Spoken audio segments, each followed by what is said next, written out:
Okay friends, ಇವತ್ತು ಇದ್ರದ್ದು programming ಮಾಡೋಣ. ಡ್ರಾಯಿಂಗ್ ನೋಡಿ, ಇದು ಅಬ್ಸಲ್ಯೂಟ್ ಕಂಟ್ರೋಲ್ ಸಿಸ್ಟಮಲ್ಲಿ ಅಬ್ಸಲ್ಯೂಟ್ ಕೋಆರ್ಡಿನೇಟ್ ಸಿಸ್ಟಮಲ್ಲಿ ಫನು ಕಂಟ್ರೋಲಲ್ಲಿ ಈ ಪ್ರೋಗ್ರಾಮನ್ನು ಯಾವ ಥರ ಬರೆಯೋದು CNC ಟರ್ನಿಂಗಲ್ಲಿ, CNC ಲೇತಲ್ಲಿ. ಸರಿನಾ? ಫಸ್ಟ್ ಏನೋ ನಮ್ಮ ಮೇಜರ್ ಡೈ ಏನಿದೆ, ಫಸ್ಟ್ ಒಂದು ಪ್ರೋಗ್ರಾಮ್ ಹಾಕೊಂಬಿಡೋಣ. ಇಂದ ಸ್ಟಾರ್ಟ್ ಆಗುತ್ತೆ. 1 2 3 4 ಅಂತ ಹಾಕೊಳ್ಳೋಣ. End of block. ಆಮೇಲೆ G28 U0 W0 end of block. N10 ಅಂತ ಹಾಕೊಳ್ಳಿ ಸೀಕ್ವೆನ್ಸ್ ನಂಬರು. ಫಸ್ಟ್ ಯಾವುದು ಡಯ 50. First safety ಕೋಡ್ಗಳನ್ನು ಹಾಕೊಂಬಿಡೋಣ. G21 G40 G90 G99. ಆಮೇಲೆ G97 S1500 M03 M08 coolant on. ಇವೆಲ್ಲ ನಿಮ್ಗೆ ಗೊತ್ತಿರುತ್ತೆ, ಇವೆಲ್ಲ ಸ್ಟ್ಯಾಂಡರ್ಡ್ ಫಾರ್ಮ್ಯಾಟ್ಗಳು. ನಾವು ಬರೀ ಪ್ರೋಗ್ರಾಮಿಂಗ್ ಮಾಡೋದು ಮಾತ್ರ ಹೇಗೆ ಅಂತ ಬರೆಯೋದಂತ ನೋಡೋಣ ಸಿಂಪಲ್ಲಾಗಿ. ಫಸ್ಟ್ ಏನು ಮಾಡೋಣ, ನಾವು ಇದು ಅಬ್ಸಲ್ಯೂಟ್ ಕೋಆರ್ಡಿನೇಟ್ ಸಿಸ್ಟಮ್ ಇರೋದ್ರಿಂದ ನಮ್ಮದೆಲ್ಲ ಕೋಆರ್ಡಿನೇಟ್ಸ್ ಎಲ್ಲ ಇದು Z ಆಕ್ಸಿಸಲ್ಲಿ ಪ್ಲಸ್ ಆಗ್ತಾ ಹೋಗುತ್ತೆ. ಅಂದರೆ ಈ ಮೈನಸ್ ಎಕ್ಸಿಸಲ್ಲಿ ಪ್ಲಸ್ ಆಗ್ತಾ ಹೋಗುತ್ತೆ. ಸರಿನಾ? ಅಂದರೆ ಈ ಥರ ಇದು Z ಮೈನಸ್, ಇದು Z ಪ್ಲಸ್, ಇದು X ಪ್ಲಸ್, ಇದು X ಮೈನಸ್. ನಮ್ದು ಇವಾಗ ಕೋಆರ್ಡಿನೇಟ್ಸ್ ಎಲ್ಲ ಈ ಕಡೆ ಪ್ಲಸ್ ಆಗ್ತಾ ಹೋಗುತ್ತೆ ನಾವು ಮಾಡುವಂಥ ಒಂದು ಅಬ್ಸಲ್ಯೂಟ್ ಕೋಆರ್ಡಿನೇಟ್ ಸಿಸ್ಟಮ್ ಪ್ರಕಾರ. ಇವಾಗ ಫಸ್ಟ್ ಏನು ಮಾಡೋಣ, ನಮ್ಮ ಟೂಲನ್ನು ಒಂದು ಸೇಫ್ಟಿ ಬ್ಲಾಕಲ್ಲಿ ಹಾಕ್ಬಿಟ್ಟು ತೊಗೊಂಬರೋಣ. ಮುಂದುಗಡೆ G00 X ಎಷ್ಟಿದೆ, ಡಯ ಎಷ್ಟಿದೆ, 50 ಇದೆ ಮೇಜರ್ ಡಯ. ನಾವು X55 ಅಂತ ತೊಗೊಳ್ಳೋಣ, Z5 ಅಂತ ತೊಗೊಳ್ಳೋಣ. End of block. ಅಂದರೆ ನಮ್ಮ ಟೂಲು ಇಲ್ಲಿ ಸೇಫರ್ ಸೈಡ್. ಇವಾಗ ನಮ್ಮ ಸ್ಟಾಕ್ ಬಂದುಬಿಟ್ಟು ಇಷ್ಟಿದೆ. ಇದು ಸ್ಟಾಕು ಈ ಥರ ಕೊಟ್ಟಿದ್ದಾರೆ ಅವರು. ಸ್ಟಾಕು ಈ ಥರ ಇದೆ, ಈ ಥರ ಇದೆ ನಮ್ಮ ಸ್ಟಾಕು.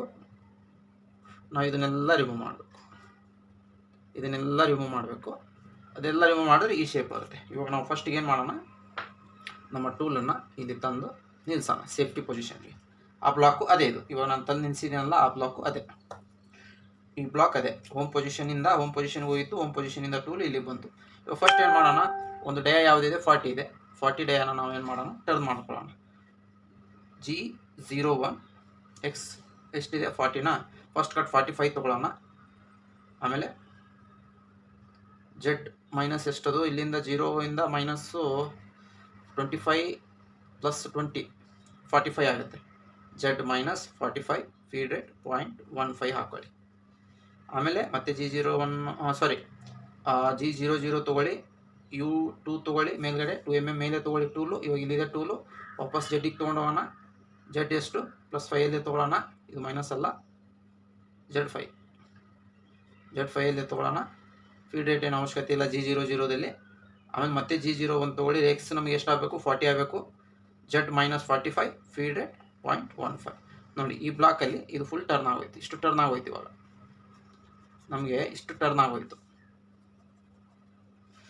ಇಲ್ಲಿ ನಾನು ಟೂಲ್ ಸೆಲೆಕ್ಷನ್ ಮಾಡಲಿಲ್ಲ, ಕ್ಷಮೆ ಇರಲಿ. ಇಲ್ಲಿ ಟೂಲ್ ಸೆಲೆಕ್ಷನ್ T0101 ಅಂತ ಟೂಲ್ ಸೆಲೆಕ್ಷನ್ ಮಾಡ್ಕೊಂಡಿದ್ದೀನಿ. ಸರಿನಾ? ನಮ್ಮದು ಈ ಟೂಲಲ್ಲಿ ಟರ್ನಿಂಗ್ ಆಪ್ರೇಷನ್ ಆಯಿತು. ಫೇಸಿಂಗ್ ಏನು ಅವಶ್ಯಕತೆ ಇಲ್ಲ, ಯಾಕಂದರೆ ಫೇಸಿಂಗ್ ಅವನು ಕೊಟ್ಬಿಟ್ಟಿದ್ದಾನೆ. ಟೋಟಲ್ ಒಂದು ಫಿನಿಶ್ ಕಾಂಪೋನೆಂಟ್ ಕೊಟ್ಟಿದ್ದಾನೆ. ಡಯ 50 ಕೊಟ್ಟಿದ್ದಾನೆ. ಲೆಂತ್ ಎಷ್ಟಿದೆ 45 ಲೆಂತ್ ಇದೆ. ಫೇಸಿಂಗ್ ಏನು ಅವಶ್ಯಕತೆ ಇಲ್ಲ. ಡೈರೆಕ್ಟ್ ಟರ್ನಿಂಗು ಮತ್ತು ಈ ಗ್ರೂವಿಂಗು ಮತ್ತು ಚಾಂಫರಿಂಗ್ ಮಾಡಬೇಕು ನಾವು. ಚಾಂಫರಿಂಗು ಬೇಕಾದರೆ ಇವಾಗಲೇ ಮಾಡ್ಕೊಂಬಿಡ್ಬೋದು, ಏನು ತೊಂದರೆ ಇಲ್ಲ. ಇವಾಗಲೇ ಮಾಡ್ಕೊಂಬಿಡೋಣ. ಡಯ 40 ಆಗಿದೆ ಅಲ್ವಾ. ಇವಾಗೇನು ಮಾಡೋಣ, G00 X-ನ 30ಗೆ ತೊಗೊಳ್ಳೋಣ. X-ನ 30ಗೆ ತೊಗೊಳ್ಳೋಣ. Z-ನ 0ಗೆ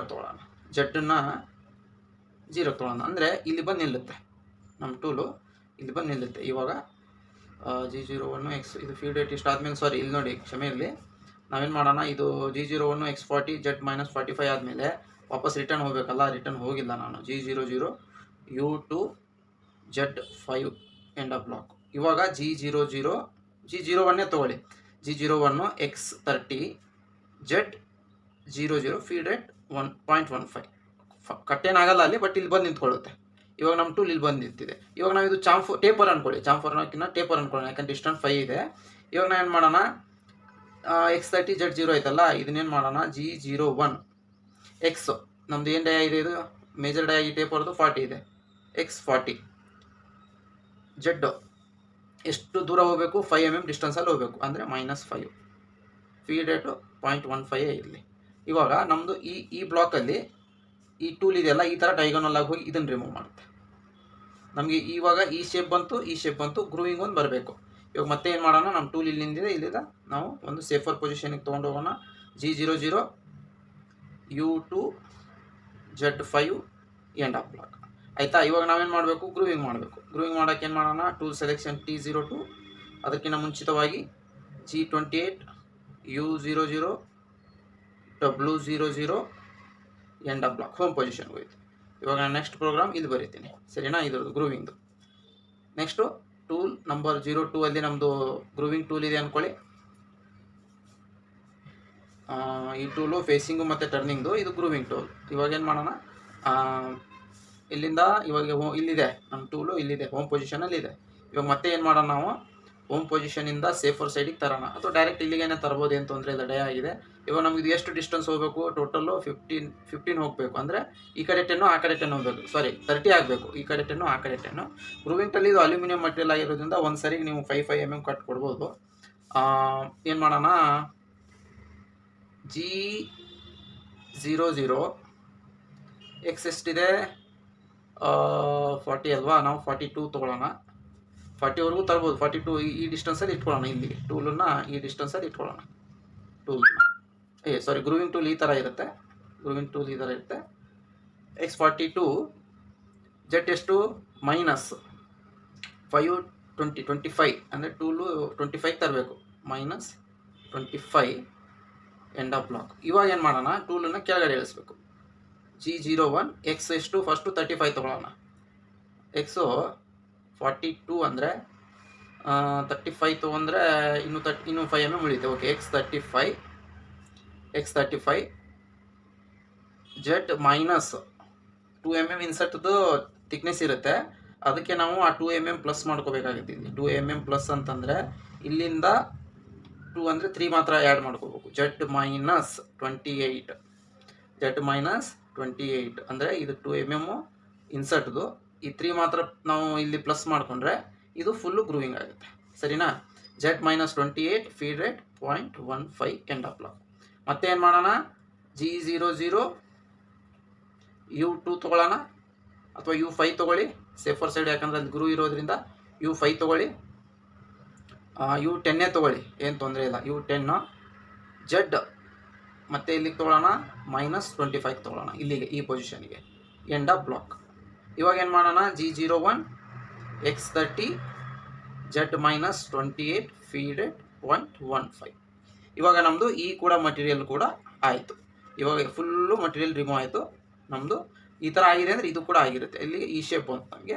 ನೀವು ಬೇಕಾದರೆ ಒಂದು ಫೈನಲ್ ಕಟ್ ಕೊಟ್ಕೋಬೋದು, ಇಲ್ಲಿಂದ ಒಂದು ಫೈನಲ್ ಫಿನಿಶಿಂಗ್ ಕಟ್ ಕೊಟ್ಕೋಬೋದು, ಬಟ್ ಅವಶ್ಯಕತೆ ಇಲ್ಲ. ನಾವು ಪ್ರೋಗ್ರಾಮಿಂಗ್ ಕಲಿತಾ ಇರೋದ್ರಿಂದ ಈ ಥರದ್ದು ಸಾಕು. ಇವಾಗ ಏನು ಮಾಡೋಣ, ನಮ್ಮ ಟೂಲು ಇಲ್ಲಿ ನಿಂತಿದೆ, ವಾಪಸ್ ಹೋಗಬೇಕು. G00 U15 ತೊಗೊಳ್ಳಿ, ಅಥವಾ X15 ಅಂತಾನೆ ತೊಗೊಳ್ಳಿ, U15 ತೊಗೊಳ್ಳಿ, ಜೆಡ್ ಪ್ಲಸ್ ತೊಗೊಳ್ಳಿ 5, ಏನು ತೊಂದರೆ ಇಲ್ಲ, ಎಂಡ್ ಆಫ್ ಬ್ಲಾಕು ಇಲ್ಲೇ ನಿಂತ್ಕೊಳ್ಳುತ್ತೆ. ಆಮೇಲೆ G28 U0 W0 end of block home position ಹೋಗುತ್ತೆ.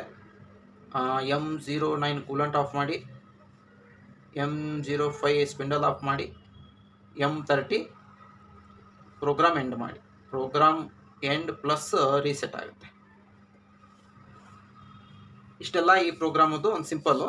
ಇದರಲ್ಲಿ ಏನಾದರೂ ಕನ್ಫ್ಯೂಷನ್ ಇದ್ದರೆ, ನಾನೇನಾದರೂ ಮಿಸ್ ಮಾಡಿದರೆ, ಯಾಕಂದರೆ ನಾನು ಹೊಸಬಾಗಿರೋದ್ರಿಂದ ಎಲ್ಲ ಸ್ವಲ್ಪ ವಿಡಿಯೋಗಳು ಮಾಡೋದು ಕಾಂಪ್ಲಿಕೇಟೆಡ್ ಇದೆ. ಸಿಂಪಲ್ಲಾಗಿ ಮಾಡಿ ಕೊಡ್ತೇವೆ. ಪ್ರೋಗ್ರಾಮಿಂಗ್ ಎಲ್ಲ ಬರೆಯೋದು ಗೊತ್ತು, ಬಟ್ ವಿಡಿಯೋ ಮಾಡುವಾಗ ಸ್ವಲ್ಪ ತೊಂದರೆಗಳಾಗ್ತಾ ಇವೆ. ಈ ಥರದ್ದು ಒಂದು ಸಿಂಪಲ್ ಪ್ರೋಗ್ರಾಮನ್ನು ಬರೆಯೋದು ಹೇಗೆ ಅಂತ ನಿಮಗೆ ಮತ್ತೆ ಮುಂದಿನ ವಿಡಿಯೋಗಳಲ್ಲಿ ತಿಳಿಸ್ತಾ ಹೋಗ್ತೀನಿ.